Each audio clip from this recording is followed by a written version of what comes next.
কর্তৃক আয়োজিত সম্মানিত এই জেলার যারা রয়েছেন তাদের সকলের প্রতি আমার শ্রদ্ধা এবং সালাম। আসসালামু আলাইকুম। এছাড়া এখানে উপস্থিত রয়েছেন সরকারি বিভিন্ন দপ্তরের বিভিন্ন পর্যায়ের সম্মানিত কর্মকর্তাবৃন্দ, সকলের প্রতি সালাম।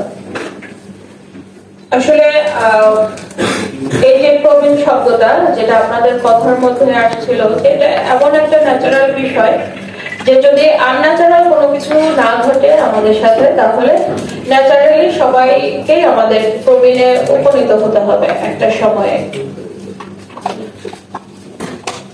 আমরা দিন শেষে সবাই মানুষ, আমাদের একটি পরিবার আছে, আমাদের আত্মীয় স্বজন আছে, আমরা কিন্তু সব শেষ করে সেখানেই আশ্রয় খুঁজি। কিন্তু যেটি হয় যে বর্তমানে আমাদের যারা প্রবীণরা রয়েছেন, আপনাদের কথার মধ্যে আমি জানতে পেরেছি বা আমিও যেহেতু এই দেশেরই সন্তান, আমার অভিজ্ঞতাতেও আমি দেখেছি যে প্রবীণদেরকে আসলে প্রপার টেক কেয়ার, প্রপার সময় দেওয়া, প্রপার রেসপেক্ট করা, এই বিষয়গুলো থেকে আমাদের ফ্যামিলি মেম্বাররা বা আমাদের পরবর্তী প্রজন্মরা আস্তে আস্তে পিছিয়ে পড়ছে।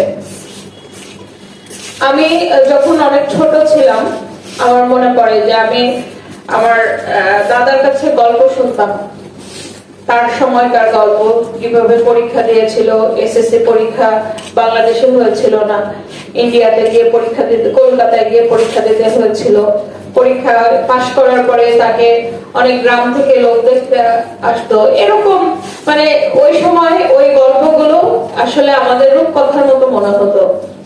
এই জন্য আমরা খুব মনোযোগ দিয়ে শুনতাম। তখন আমাদের কাছে এই স্মার্টফোন, এই ডিভাইস এগুলো ছিল না, ওইটা ছিল আমাদের একটা আনন্দের উৎস। আমরা ঘুমানোর সময় মায়ের কাছে গল্প শুনতাম, দাদির কাছে গল্প শুনতাম, অথচ আমাদের ছেলেপেলেরা কিন্তু এখন আর ওই গল্প শুনতে তারা ইন্টারেস্ট পায় না। তাদেরকে যদি এখন রূপকথার সেই কালো ভ্রমরের সেই রাস্তন্ডার গল্প যদি বলা যায়, ওরা হাসে, বলে এরকমও কি হয়। তো এই যে যুগের সাথে, সময়ের সাথে সবকিছুর পরিবর্তন, এই পরিবর্তনের সাথে নিজেকে খাপ খাইয়ে নেওয়া, এটা হচ্ছে সবচেয়ে বড় রিলিফ। এখন আমি দেখি যে আমার সন্তানেরা কিন্তু তাদের যে বয়োজ্যেষ্ঠ নানা নানি বা দাদা দাদি, তাদের সাথে কিন্তু এভাবে গল্প করে না। এটা একটা সময়ের গ্যাপ। তবে আমাদের কিছু কাজ করার জায়গা আছে, যে পারিবারিক ভাবে আসলে পারিবারিক বন্ধনটাকে আরো দৃঢ় করা। পারিবারিক বন্ধনটাকে যদি আমরা দৃঢ় করতে পারি, আমরা আমাদের যারা বয়োজ্যেষ্ঠ পরিবারে যারা আছেন তাদেরকে যদি আমরা প্রপার রেসপেক্ট করার জন্য আমাদের পরবর্তী প্রজন্মকেও